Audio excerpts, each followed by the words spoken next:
Saudara, apakah keterangan pada saksi yang merupakan terdakwa kasus perintangan penyidikan pembunuhan Yosua bisa menguntungkan Richard Eliezer? Seberapa penting keterangan yang diberikan dalam persidangan hari ini? Kita akan bahas bersama pakar hukum pidana Universitas Tarumanegara, Heri Firmansyah. Mas Heri, selamat malam. Malam Mbak Livi, Assalamualaikum. Waalaikumsalam. Kita juga masih menunggu Roni Talapesi, ini adalah kuasa hukum Richard Eliezer yang saat ini masih berada di persidangan namun akan segera bergabung bersama kami. Saya ke Mas Heri dulu. Mas Heri, bagaimana Anda melihat jalannya persidangan hari ini? Seberapa penting kesaksian dari 4 terdakwa kasus perintangan penyidikan ini untuk dihadirkan di persidangan? Ya, tentunya kalau ditanya penting, jawabannya sangat penting ya Mbak Livi ya. Apalagi tadi kalau kita memperhatikan dengan seksama keterangan-keterangan tadi itu kan memverifikasi, memvalidasi bahwa sebelum beliau meninggal itu posisinya Pak FS, Pak Ferdi Sambo dengan korban adalah jarak waktu kejadian itu nggak jauh berbeda ya, dan di TKP begitu di tempat kejadian perkara. Kemudian kita memperhatikan juga saksi sudah mulai nyaman untuk menjelaskan ada sedikit kurang tekanan di situ ya. Awal-awal mungkin agak lebih kaku dalam menyampaikan ya. Kemudian juga langgamnya mulai sama, mulai kemudian memperkuat bukti bahwa ada dugaan intervensi di situ oleh Pak FS dalam perkara ini. Juga kalau kita boleh melihat beberapa keterangan tadi juga menyatakan bahwa dalam konteks ini apa yang disampaikan oleh para saksi lebih kepada intervensi itu nyata, kemudian ada upaya untuk melakukan pengawasan dan penguasaan baik barang bukti maupun hal-hal yang terjadi dalam perkara ini itu melalui kuasanya Pak FS tadi ya. Itu beberapa saksi mengkonfirmasi hal yang sama. Saya kira itu Mbak Livi. Oke, ketika tadi beberapa saksi mengkonfirmasi hal yang sama, intervensi itu nyata, semua atas instruksi Sambo, bahkan ada tekanan di sana, di mana mereka semua dari mulai saksi hingga terdakwa itu adalah anak buah Sambo. Apakah ini kemudian juga bisa menguntungkan Richard Eliezer dan juga para saksi yang juga terdakwa?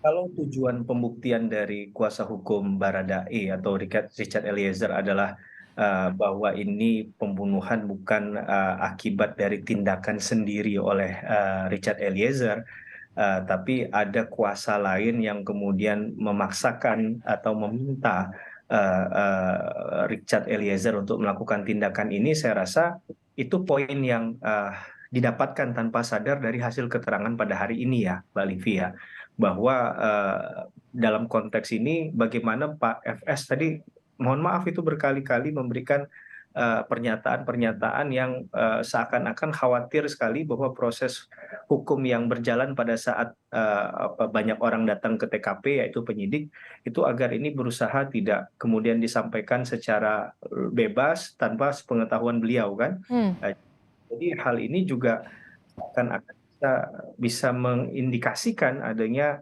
kekhawatiran begitu. Saya nggak tahu kekhawatiran apa yang dialami atau dirasakan oleh Pak FS ya. Nanti akan kita dengar dari keterangan Pak FS sendiri. Tapi setidak-tidaknya dari beberapa saksi yang menyampaikan tadi, sekali lagi ada upaya untuk agar perkara ini di bawah pengawasan dan penguasaan beliau. Bahkan ketika ada bukti yang sudah disampaikan kepada Polres Jakarta Selatan itu pun coba untuk dikonfirmasi lagi oleh Pak FS Oke. dan Uh, dipastikan tidak mana begitu. Baik, Mas Heri, kalau tadi juga sempat terungkap di persidangan kalimat dari saksi yang menyatakan bahwa Ferdi Sambo menangis, kemudian ia menyatakan kepada para terdakwa yang juga saksi, ikuti saja apa yang kemudian diinstruksikan oleh Sambo, Sambo yang akan bertanggung jawab. Bahasanya kurang lebih seperti itu. Apakah kemudian ini bisa mengubah hasil akhir dari persidangan nanti pada akhirnya? Persidangan memang belum tuntas semua ya Mbak ya, belum lengkap karena keterangan dari terdakwa pun belum didengarkan begitu ya. Bahkan keterangan ahli juga yang akan lebih mengkonfirmasi adanya tindakan pidana ini, terutama apakah di 338 atau 340 KUHP kan belum tuntas ya. Tapi kalau memang dilihat dari pernyataan itu dan kemudian nanti bisa dikonfirmasi dengan keterangan saksi lain dan juga alat bukti lain, saya rasa itu jadi penanda yang bisa jadi pintu masuk awal adanya kecurigaan ya dari jaksa penuntut umum maupun dari majelis hakim yang menyidangkan perkara ini, mengapa sampai sebegitu ngototnya seseorang orang melakukan sesuatu tuh ada teori kalkulasinya, Mbak Livi. Hmm, Hal yang ingin dicapai, ada tujuan yang ingin diperoleh dari situ. Untuk kelasnya Jenderal Bintang 2, saya rasa sebagai pemimpin memang biasanya bertanggung jawab terhadap tindakan dari anak buah. Tapi untuk tindakan pidana semacam ini, apakah kualifikasi itu masuk begitu saja tanpa ada rasa-rasanya hal lain di luar dari itu ya? Maka ini yang perlu digali. Mengapa seorang Pak FS begitu sampai merelakan, sampai mau bersikap hal semacam itu kan perlu dipertanyakan begitu ya. Kalau tadi sifatnya ini adalah pribadinya dari Richard Eliezer berarti sudah terjawab ya bahwa ini berarti bukan persoalan pribadi antar hmm. dengan Richard Eliezer, berarti ada keterkaitan. Nah, ini yang perlu dicari, keterkaitan, keterikatan antara Pak FS dengan perkara ini begitu ya.